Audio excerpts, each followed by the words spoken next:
कुलतिलक पूज्यपाद एक गजानन श्री रघुनाथ जी महाराज साहब के पावन चरणों में वंदन नमन। श्रमण सूर्य दिव्य विभूति भारत भूषण वरिष्ठ प्रवर्तक श्रद्धेय गुरुदेव मर्दन केसरी एक गजानन श्री मिश्री जी महाराज साहब के चरणों में वंदन नमन। लोकमान्य राष्ट्र संत शेरे राजस्थान पूज्य प्रवर्तक गुरुदेव श्री विचन जी महाराज साहब के पावन चरणों में वंदन नमन। श्रमण संघ चतुर्थ पटधर ज्ञानी योगी आचार्य सम्राट पूज्य डॉक्टर श्री शिरोमणि जी महाराज साहब मरुधरा भूषण शासन गौरव संत शिरोमणि प्रवर्तक पूज्य गुरुदेव श्री सुकन्मल जी महाराज साहब तपस्वी रत्न ज्योति सम्राट उपप्रवर्तक पूज्य गुरुदेव श्री अमृत मुनि जी महाराज साहब बाल योगी श्री अखिलेश मुनि जी महाराज साहब आदि संत मुनिराजों के चरणों में वंदन अभिनंदन। नमन नित मुनि सुव्रत स्वामी पंच परमेष्ठी सुख धामी शारदा सद्गुरु शुभ नामी गाय गुण दशरथ नंदन का लखन श्री भ्राता वंदन का राम गुण गाओ मेरे साथ राम गुण गाओ। राम को जो जन ध्याता है सर्व सुख को नित पाता है मुदित मन मंगल छाता है राम के गुण को जो गाए सफल वह जीवन हो जाए राम गुण गाओ मेरे साथ राम गुण गाओ। अब तक आपने सुना कि रावण द्वारा दशमुख द्वारा लंका पर फिर से अपना अधिकार जमा लिया गया है। रावण जैसे ही लंका पर प्रवेश करता है तो वहाँ के जो पूर्व राजा थे वैश्रमण वो वहाँ से क्या हो जाते हैं निष्कासित हो जाते हैं और वहाँ से वो पलायन कर जाते हैं। यह समाचार इंद्र राजा के पास पहुँचता है और इंद्र राजा बड़ा क्रोधित होता है और क्रोधित होकर ये सोचता है कि मैं भी वहाँ पर जाकर क्या करूँगा युद्ध करके रावण से वापस लंका छीनूंगा। तब उनका मंत्री उन्हें समझाता है कि इस तरह का कृत्य नहीं करे। अब राक्षस वंश के जो लोग हैं पहले की तरह कायर नहीं है। अब उनके घर में कौन जन्म ले चुका है दशमुख में जन्म ले चुका है जो बड़ा प्रतापी है और पराक्रमी वीर है जिसने अपने पुरुष और पौरुष के चलते हुए सारे इर्द गिर्द के राज्य पर क्या कर लिया है अपना अधिकार जमा लिया है।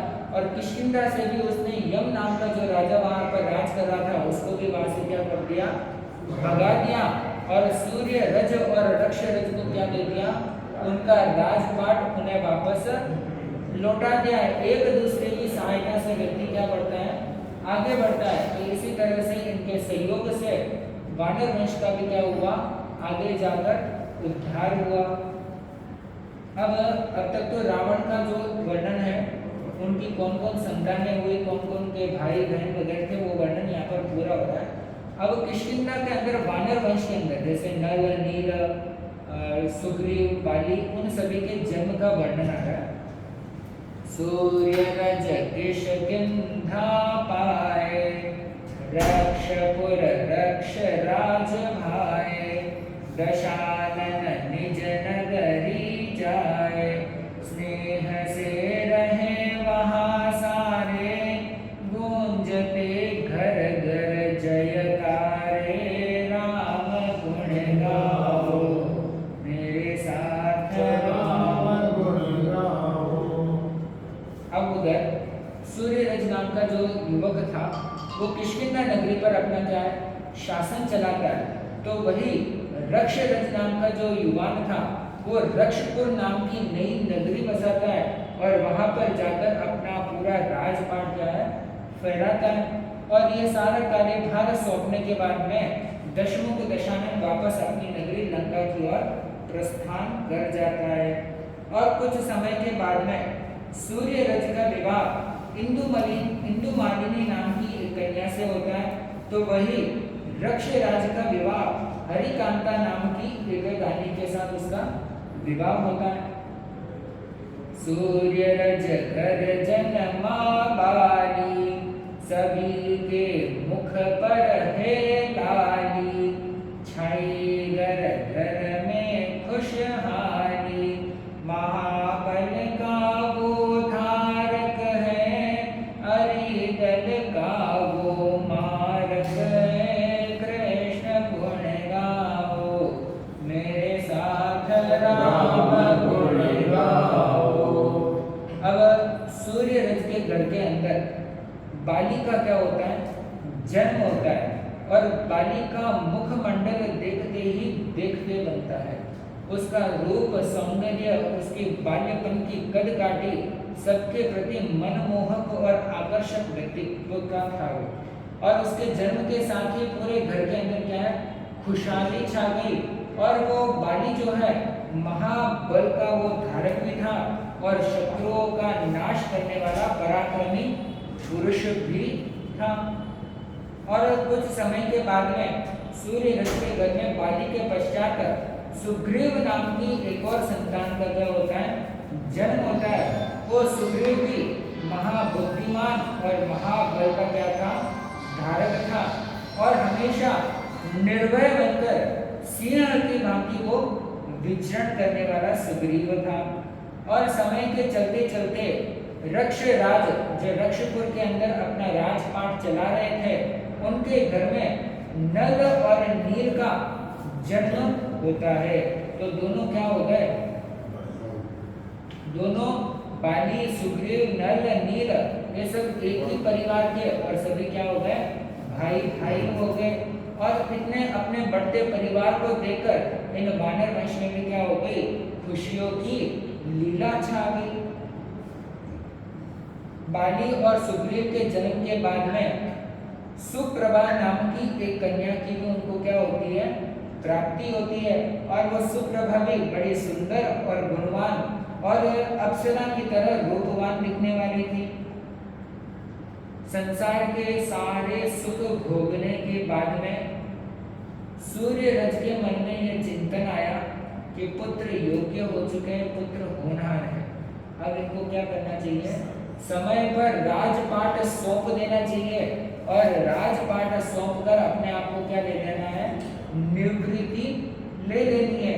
और इसी बात को ध्यान में रखते हुए बाली को क्या दे देते हैं, वो अपना राजपाट दे देते हैं और स्वयं संयम लेकर आत्म साधना के लिए निकल जाते हैं। और इस तरफ दशमुख रावण जो अपनी महिमा को क्या कर रहा था, चारों तरफ से बढ़ा रहा था। जो भी राज्य दिखता उस राज्य को अपने राज्य के अंदर अंतर्गत करने के अंदर वो कोशिश कर रहा था, क्योंकि वो उसको हमेशा ये भय सता रहा था कि जो पहले की तरह हमारी लंका छीन रही थी, अब भविष्य में कोई भी हमारी लंका को नहीं छीने। इसलिए वो अपनी शक्ति का क्या कर रहा था, विस्तार कर रहा था। और दशमुख रावण एक ऐसा व्यक्तित्व वाला था जो कभी भी भयभीत नहीं हुआ। ना उसने इंद्र से डर खाया, ना उसने यमराज से डर खाया, और न ही उसने वैश्रवण जैसे शक्तिशाली योद्धाओं से डर खाया, बल्कि सभी को डराकर, भगाकर, मार पीट कर उनको क्या किया, रवाना किया। और इधर कुछ समय के बाद में मेरुगिरी पर्वत पर विचरण करने के लिए दशमुख रावण निकल जाता है। और इधर पीछे मेरुप्रभ नाम का एक विख्यात राजा होता है। उस राजा का पुत्र खर आकाश के अंदर उड़ता हुआ जा रहा होता है, और जाते जाते विमान में बैठे हुए उसकी नजर लंका नगरी पर पड़ती है। और लंका नगरी के अंदर उस समय एक सुंदर महल के अंदर खुले चौगान के अंदर घूमती हुई चंद्रनखा शूरपणखा उस खर राजा को क्या आती है, नजर आती है। देखते ही उस खर राजा का मन विचलित हो जाता है और उसके हृदय के अंदर विकार की भावना जागृत हो जाती है। वो सीधा उसके महल में क्या है, अपने विमान को रोकता है और रोककर उतरकर दोनों के बीच के अंदर प्रेम का संबंध स्थापित होता है और इसी के साथ दोनों के बीच के अंदर एक दूसरे के प्रति समर्पण का भाव भी क्या हो जाता है, जाग जाता है। यहाँ पर एक बहुत ही बड़ी सुंदर और अपनाने योग्य शिक्षा दी गई है। अकेली रहे अगर नारी, कभी पड़ सकता है भारी, कहे यह दुनिया तो सारी, समय नहीं कह करके आए, पापी कब हावी हो जाए, राम गुण गाओ मेरे साथ, राम गुण गाओ। इस रामायण के अंदर ये बहुत बड़ी सीख हमें मिलती है कि कभी भी नारी को अकेला नहीं रहना चाहिए और नहीं छोड़ना चाहिए, क्योंकि क्या पता किस समय हम नारी को अकेला छोड़ दें और उसके ऊपर खतरा मंडराने लग जाए और कभी भी समय देखकर नहीं आता है कि किसके साथ क्या होने वाला है। देखिए सीता का भी हरण कब हुआ, जब वो अकेली थी, और इधर चंद्रलंका भी कब भाग रही है, जब वो अकेली थी। तो इसके कहते एकांतवास कभी भी बच्चों को नहीं देना चाहिए। आजकल हम क्या करते हैं, डिवाइड करते हैं, हर बच्चों के लिए अलग अलग कमरे दे रहे हैं और अलग अलग उनको सुलाते हैं। तो एकांत के साथ साथ उनके भीतर में स्वच्छंदता का भाव भी क्या हो जाता है, पैदा हो जाता है, मनमानी का भाव पैदा होने लग जाता है। ये मनमानी और ये स्वच्छंदता आगे जाकर उनके जीवन के अंदर बहुत सारे संकटों को लेकर आ जाता है। आज पढ़ाई के नाम पर, नाना प्रकार की चीजों के नाम पर लेकर हम बेटियों को क्या कर देते हैं, अकेला छोड़ देते हैं और समय के साथ अकेलेपन के चलते वो वापस वहां पर क्या कर लेती है, अपने जीवन को वहीं पर संवार लेती है और इधर माता पिता पर क्या छोड़ देती है, एक कलंक का छाप छोड़ देती है। इसलिए रामायण के अंदर एक बहुत बड़ी सीख हमें मिल रही है कि कभी भी नारी को अकेला नहीं छोड़ना चाहिए, चाहे वो बहन हो, चाहे हमारी बेटी हो, चाहे हमारी माँ हो, चाहे हमारी पत्नी हो, या फिर घर की कोई भी नारी हो, उसको कभी भी अकेला नहीं छोड़ना चाहिए। इधर वो खर राजा क्या हो गया, चंद्रलंका को लेकर भाग गया। अब भाग तो गया, जाए तो जाए किधर, रावण का राज्य चारों तरफ लंबा फैला हुआ था, जहां भी जाएगा वहां पर क्या है, पकड़ में आ जाएगा। तो उसने दिमाग चलाया कि कहीं नहीं जाना, जहाँ लंका है उसके नीचे ही जाना। तो पाताल लंका के अंदर वो क्या है, वहां पर निकल गया और उसके मन में एक ही भाव आया कि पाताल लंका में भी मेरी क्या होनी चाहिए, जागीर होनी चाहिए, मेरी भी संपत्ति होनी चाहिए। तो वहां पर पहले से ही सूर्य राय का एक पुत्र था, चंद्रोदर राजा।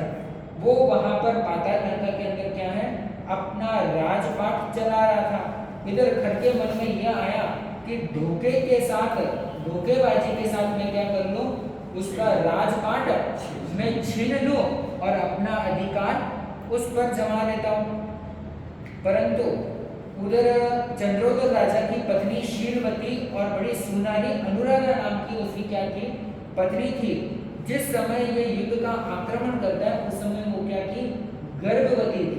अनुराधा उस समय में गर्भवती थी और इधर अंधेरी रात के अंदर उसने युद्ध का आह्वान किया और पूरी नगरी के अंदर उसने क्या कर दिया, हमला कर दिया। राजा भी बड़ा वीर था, बलशाली था, तो उसने भी इस धोखेबाजी युद्ध को भी पराक्रम के साथ जीतने की पूरा प्रयत्न किया। परंतु बिना चेतावनी दिए इस युद्ध के अंदर खर का पलड़ा क्या हो गया, भारी हो गया और उसने घायल करते हुए इस चंद्रोदर नृप को क्या कर दिया, मौत के घाट उतार दिया। और उसके साथ ही इसका क्या हो गया, युद्ध के अंदर हार इसको प्राप्त हो गई और उधर खर राजा को क्या हो गई, विजय प्राप्त हो गई। और इधर चंद्रोदर राजा की पत्नी अनुराधा वो क्या हो गई, विधवा हो गई। तो अभी भी उसके गर्भ में अंदर संतान पड़ रही थी, परंतु उसका पिता क्या हो गया, अवसान को प्राप्त हो गया। जैसे ही अनुराधा को पता चला तो उसके जीवन में तो क्या हो गया, हाहाकार पैदा हो गया। और इधर लंका पाताल पर खर विद्याधर ने क्या कर दिया, अपना अधिकार जमा लिया। और इधर यह अनुराधा अपने शील की रक्षा के लिए सोचा कि कैसा राजा होगा, क्या होगा, अत्याचार करेगा, इसलिए वो क्या कर दिया, उसने पाताल लंका का त्याग करके वहां से वो भागकर निकल गई। और जाते जाते नगर के अंदर ये विचार करती गई कि अगर मैं वहां पर होती तो मेरे शील पर क्या होता, हमेशा कुछ न कुछ तरीके से संकट मंडराता रहता। तो सती को साथ में लेकर वो वन के अंदर भागती जा रही है, भागती जा रही है, पर कहीं भी उसको क्या नहीं मिलती है, कोई तरह की शरण नहीं मिलती है। परंतु उसके मन में एक भावना थी, मैं हूँ रानी वीर की, बनो नहीं डर को, उसी अंश से एक दिन उजली होगी को। मन में क्या भावना है कि मैं कोई कायर रानी नहीं हूँ, मैं कायर स्त्री नहीं हूँ, मैं भी शक्तिशाली हूँ और मैं बिना डरपोक बने अपने अंश का क्या करूंगी, लालन पालन करूंगी। और इसी संतान से एक दिन मेरी कुर्बानी की क्या होगी, वापस जाग जाएगी। वन में रहते हुए वो निरंतर प्रभु का जाप करती है और उसके पुण्य का क्या हो जाता है, जागरण होता है। और उसके सारे संताप यानी कि जो मन की पीड़ाएं थी, वो मन की पीड़ाएं वहां पर क्या हो रही है, खत्म होने जा रही है। क्योंकि ठीक 9 महीने के बाद में उसके उदर से, गर्भ से एक सुंदर कुमार का क्या होता है, जन्म होता है। और उसके जन्म के साथ ही उसकी मनोकामना पूरी करने वाला अंश का क्या होता है, जन्म होता है। बार बार उस बालक को देखकर अपने आंखों में अश्रु उसके झरने लगते हैं। और साथ ही साथ मन में यह भी भावना भाती है कि न जाने ये दुख की घड़ियां कब समाप्त होगी और कब मुझे ठौर और ठिकाना मिलेगा। तब उसकी दासी उसके पास जो थी, वो दासी को क्या कहती है, दासी से बोली वहां दूं क्या तुझको भेंट, घर के कारण हो गया सब कुछ मटिया में। एक रानी की तरह जीवन जीने वाली वो रानी के मन की पीड़ा को समझिए। वो क्या कह रही है कि मेरी संतान आज जन्म ले रही है और मेरे मन में इतना भी भाव नहीं है और मेरे पास इतना भी धन दौलत नहीं है कि मैं तुझे दासी समझते हुए छोटा सा भी क्या दे सकूं, उपहार दे सकूं। वो अपनी लाचारी को देख रही है कि किस परिस्थितियों के अंदर मेरे ये सारे क्रियाकलाप हो रहे हैं। भूषण जो कुछ पास थे दिए सभी धरने, मेरे कारण ही सखी छूटा तेरा गे। दासी कर को जोड़कर बोली पावन में, आशा को मत त्यागिए बीतेगी यह रेन। वो दासी भी बड़ी समर्पण भाव वाली थी और स्वामी भक्ता दासी थी। उसने भी उसका क्या निभाया, साथ निभाते हुए कहा कि आप चिंता मत कीजिए, ये जो दुख के दिन है ये एक रात क्या हो जाएगी, व्यतीत हो जाएगी। और इसके साथ ही वो रानी भी क्या कहती है कि देख मेरी वजह से आज तू भी क्या हो रही है, संकट के अंदर फंसी हुई है। अगर मेरे साथ ये नहीं होता तो आज तू भी अपने घर के अंदर क्या है, सुख के साथ रह सकती थी।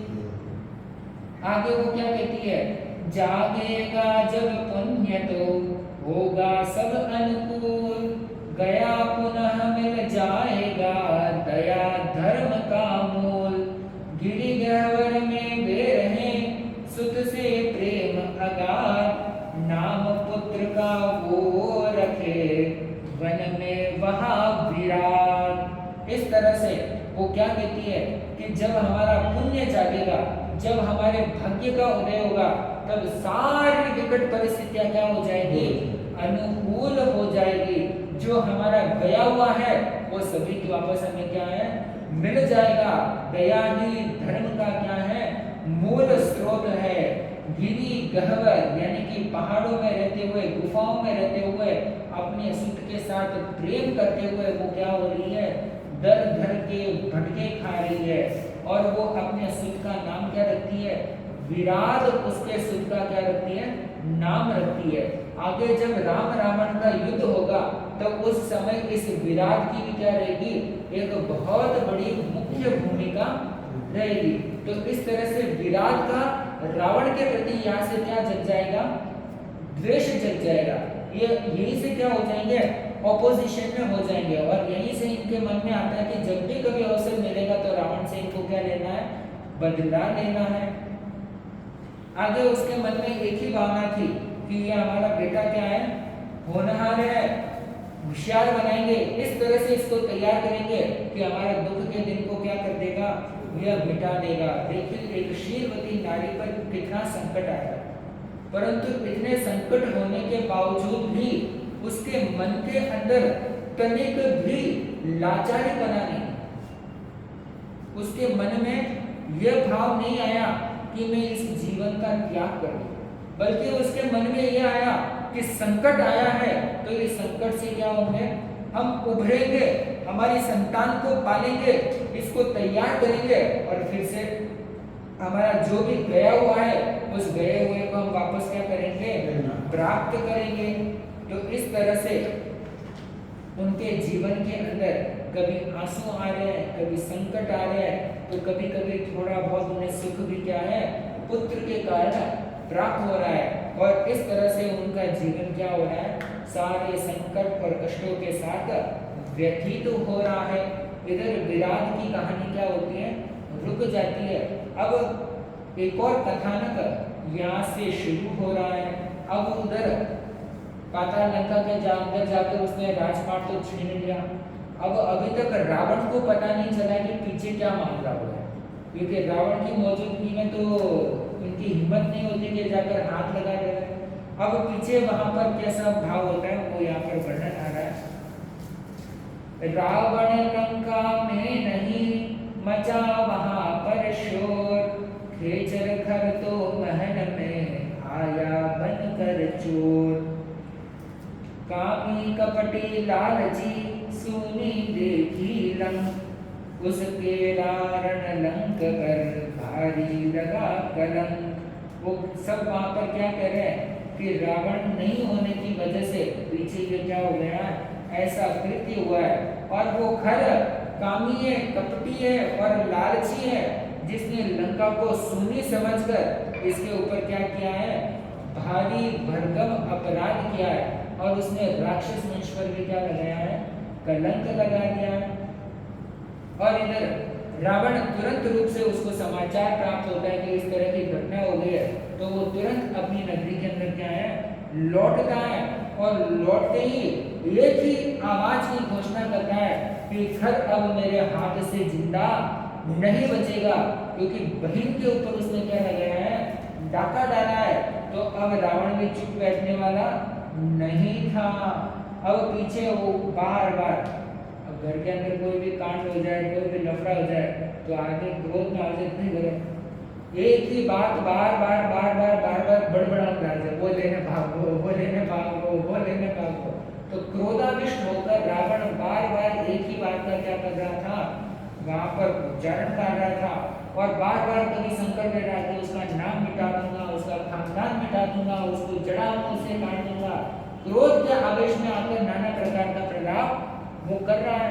इधर उनकी पत्नी मंदोदरी जो बड़ी समझदार नारी थी, वो उनके निकट आकर एक ही बात कहती है कि अगर आपने खर को मारने का संकल्प लिया तो इसमें उसका तो खुद का कोई नुकसान नहीं होगा, आपकी बहन को ही क्या होना पड़ेगा, विधवा होना पड़ेगा, क्योंकि विवाह तो उनका क्या है, हो चुका है। अब समय यही है कि आप उनका पुनर्विवाह करके क्या कर दीजिए, घर से विदा दे दीजिए कि एक ना एक दिन तो बेटी का विवाह करना ही है। अगर ऐसी स्थिति में अगर आप खर का विवाह करेंगे तो विधवा कन्या से कौन विवाह करेगा। औरत जो होती है वो हमेशा क्या होती है, दूर की सोच रखते हुए अपने पति को सलाह देती है। इनके पूरे वंश के अंदर मंदोदरी एक बहुत समझदार नारी थी, जो बार बार रावण को पाप करने से क्या है, रोकने वाली नारी थी। परंतु ये रावण किसी की भी सुनने वाला व्यक्ति नहीं था। इसकी दिमाग में जो जम जाती थी वही बात वो करने में तैयार हो जाता था। इधर उनकी सारी बातें चल रही थी और पत्नी एक ही बात करती है कि आप चिंता मत कीजिए, आप सीधा एक ही काम कीजिए, लेटर लिखिए। लेटर लिखकर उनको क्या है अपने पास बुलाइए और कहिए जो हो गया सो हो गया, अब मैं तुम्हारा क्या करवा देता हूँ, विवाह करवा के तुम्हें अपने घर से विदा कर देता हूँ, आगे तुम्हें जैसा अच्छा लगे वैसा तुम करो, परंतु विवाह हम हमारी रीति और रिवाज के साथ करेंगे। इसके साथ ही मैं और मारीच, ये राक्षस वंश के कुछ कर्मठ लोग थे, कार्यकर्ता थे, तो इन मय मारीच के हाथ से वो क्या भेजते हैं, पत्र भिजवाते हैं और कहते हैं कि हम तुम्हारे से क्या नहीं है, नाराज नहीं है, बड़ा करो खानदान का बच्चा गलती करे तो मैंने कहीं करना पड़े, एक्सेप्ट ही करना पड़े। आज भी कई बड़ा बड़ा घर में हुआ है, कोई बामना घरे गई है, कोई राजपूता घरे गई है, कोई कटी गई है तो कटी गई है, तो लास्ट में तो कोई चारों नहीं बने, मेन चीज ने कहीं करना पड़े, एक्सेप्ट ही करना पड़े, स्वीकार ही करना पड़े, चाहे 5 साल मन उठाव रखो, 10 साल मन उठाव रखो, या फिर लास्ट में टाइम तो नहीं करे, आदमी ढूंढो पड़ने बुलाना ही पड़े। तो इन वास्ते रावण तो पहले भी हो गया जागरूक हो गया कि अपन मन उठाव रात में सोने टाइम में तो बुलाओ और शादी करने आने फ्री करो। तो इन ढंगों मैंने लेटर लिखने मैंने भेजे और लेटर कहते वो तो राजा बहुत जल्दी क्या कहीं चाहिए, रावण को जमाई यहाँ पर लंका का जमीन है, ठरका के साथ वटे गई है, वो पहुंची और चंद्र नखा भी वटे पहुंच गई और शुभ वेला के अंदर उन दोनों का क्या हो गया, विवाह हो गया। और अब रावण ने विधिवत रूप से पाताल लंका को उसको क्या कर दिया, राजपाट सौंपते हुए उसके सर पर ताज भी पहना दिया। अब दशमुख की शक्ति के बारे में वर्णन आ रहा है। दशमुख के आगे झुके बड़े बड़े बलवान, खर दूषण त्रिशराबली करते सब सम्मान, विद्याधर आकर झुके वहाँ 14,000, बारी नृप आया नहीं दशमुख करे विचार। अब इनके पास खर दूषण त्रिशरा जैसे बलवान 14,000 विद्याधरों की क्या हो गई, फौज हो गई। एक विद्याधर हो गए तो भी कहो तो कितना 14,000 विद्याधर, किन्हीं आकाश में उड़ना आवे, किन्हीं सोना बनाना आवे, किन्हीं तलवार चलाना आवे, किन्हीं कहीं आवे, किन्हीं कहीं आवे, तो 14,000 विद्याधर यानी कि विशेष विद्याओं का धारण करने वाला एक समूह हो, 14,000 विद्याधर अंदर में आवता। सभी मैंने कहना आईने झुक झुक में मैंने कहता हाँ राजा जी, हाँ राजा जी, परंतु बाली राजा उनके पास नहीं गया। और ये बाली राजा नहीं जाने के साथ ही रावण के मन में क्या आ जाता है, अहंभाव, सारे लोग आए वो क्यों नहीं आए, वो हमारा आगे क्यों नहीं झुकते। अब क्या आ गया, ऊंच नीच का भेद आ गया। अब तक किष्किंधा और लंका के बीच में मित्र का संबंध था, प्रेम का संबंध था। अब ये राजा और स्वामी का जो एक ढंग से अपन कह सकते हैं कि ये जो राजा के अंडर में चलने वाले छोटे छोटे जो ठिकाने होते हैं, उस ढंग से रावण क्या करने लग गया, बर्ताव करने लगा कि मैं बड़ा और तू छोटा। तो अब इनके मन में भी बाली भी कोई कमजोर व्यक्ति वाला नहीं था, तो वो उनको पत्र लिखता है कि रावण अपने दूत के साथ बाली के पास पत्र लेकर भेजता है कि सभी लोग आए परंतु आप दिखाए नहीं दिए, आपने आकर अपना शीश यहाँ पर नहीं नवाया। अब वो दूत वहां पर जाता है और जाकर बाली को नमन करता है, और बाली भी समझदार राजा था, उसने दूत को सम्मान के साथ बिठाया और पूछा कि किस कारण से आपका आना हुआ है। मेरे मित्र दशमुख का क्या हालचाल है, उनके परिवार में कैसा है, ये जो भी फॉर्मेलिटियां होती है वो फॉर्मेलिटी उसने पूरी कर दी। और उसके साथ लास्ट में एक ही बात कहा कि हमारे जो भगवान मुनि सूरज स्वामी हैं उनके तो हम क्या है, अनुयायी है, उनके भी गुरु वही है और हमारे भी गुरु क्या है, वही है। तो इस तरह से ये पूरा जमाना देख रहा है कि हम सब किनके स्वामी भक्त हैं और किनके हम अनुयायी कहलाते हैं। और इधर भगवान मुनि सूरज स्वामी के कारण ही चारों तरफ क्या होता है, धर्म का प्रचार प्रसार होता रहता है। इस तरह से इनके बीच के अंदर चर्चाएं चल रही है। तभी वो जो दूत वहां पर गया, दूत जाते ही एक ही बात कहता है कि बाली महाराज, रावण ने कहा है कि आप सेवा के अंदर नहीं आए। सेवा का शब्द सुनते ही उनके दिमाग में एक ही बात आई कि मित्र भाव बना रहना चाहिए। ये स्वामी और सेवक का संबंध कब से होने लग गया? ये तो मित्रता के चलते, चाहे पांव दबाओ, चाहे पैर दबाओ, चाहे किसी भी प्रकार की सेवा करो, वो चीज अलग है। परंतु एक राज्य के दृष्टिकोण से, राजनीतिक दृष्टिकोण से ये स्वामी और सेवक का संबंध एक तरह से यह कहलाता है कि हम ऊंच और नीच का क्या हो जाता है, भेद वहां पर जागृत हो जाता है। तो बाली क्या जवाब देते हैं?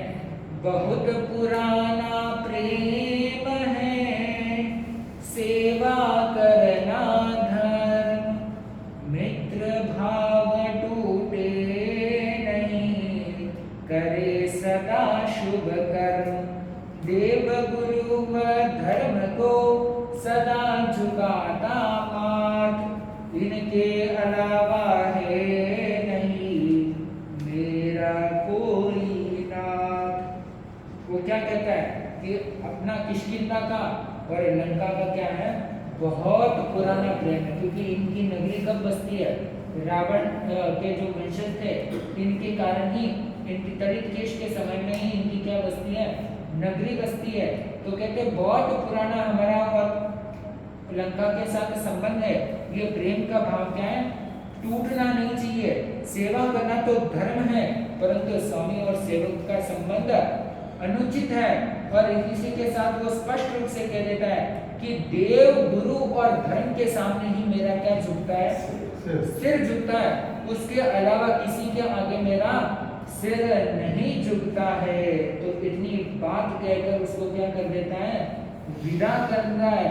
और लास्ट में एक और बात कहता है, सहज में ताकत मिल जाए, पचाहर कोई ना पाए, सदा बल पौरुष दिखलाए, अहम वह दशमुख के छाए, मन में वह क्रोध भाव लाए, राम गुण गाओ मेरे साथ राम गुण गाओ।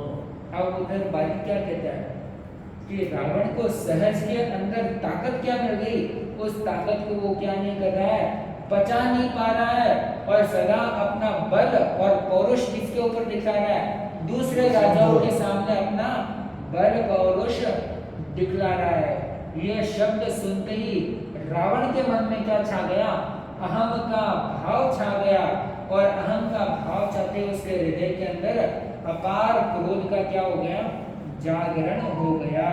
इसी के साथ अब किष्किंधा और लंका के अंदर क्या जग जाता है, आपस के अंदर देश की गांठ वहां पर बंध जाती है।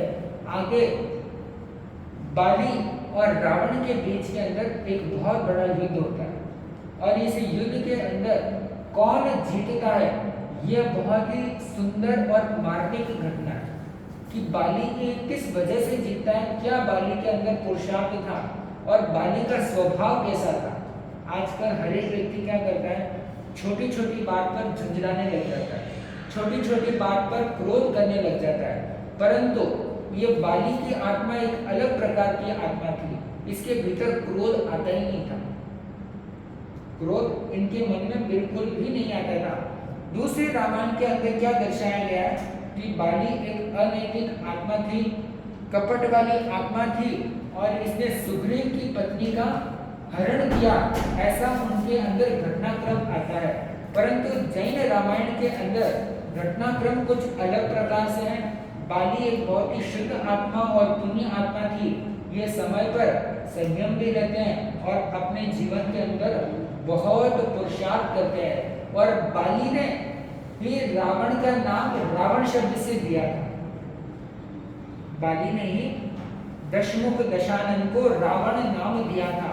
वो किस तरह से दिया था, क्या कारण था, वो सभी घटनाएं आगे आएगी, तो उस घटना को सुनने का क्या रखना, भाव रखना। आज एक बहुत अच्छी सीख हमें क्या मिली कि नारी को कभी भी अकेला नहीं छोड़ना चाहिए। हमेशा उसकी रक्षा के लिए हमेशा उसके साथ ही क्या है, रहना चाहिए और तत्पर रहना चाहिए। अपने 12 व्रत के अंदर जो पहला व्रत है अहिंसा अणुव्रत, उसके अंदर भी यह आगार है कि कभी देश पर, राष्ट्र पर, धर्म पर, सती पर, नारी पर, पत्नी पर, माँ पर, बहन पर, बेटी पर या फिर कोई भी नारी जाति पर कभी आकस्मिक आक्रमण हो जाए, विदेशी आक्रांता आ जाए, उनके ऊपर अत्याचार होता है, अनाचार होता है, तो उस समय में कायरता दिखाना हमारी अहिंसा धर्म हमें अनुमति नहीं देता है, बल्कि हमारी अहिंसा कहती है कि उस समय उनकी रक्षा के लिए शस्त्र भी उठाना पड़े तो भी आपका अहिंसा अणुव्रत खंडित नहीं होता है। यह आपके जीवन के अंदर क्या दिया जाता है, आगार दिया जाता है। पहले के कई सारे राजा व्रतधारी श्रावक भी होते थे और युद्ध के अंदर भी क्या करते थे, भाग लेते थे। तो इधर एक बहुत बड़ी हमें क्या मिली है, सीख मिली है कि कभी भी नारी जाति पर किसी भी तरह का संकट आता है तो उस संकट के समय में कायरता का भाव नहीं दिखलाना चाहिए, बल्कि उनकी रक्षा करने के लिए हमेशा तत्पर बना रहना चाहिए। इसी के साथ बोलिए श्रवण भगवान।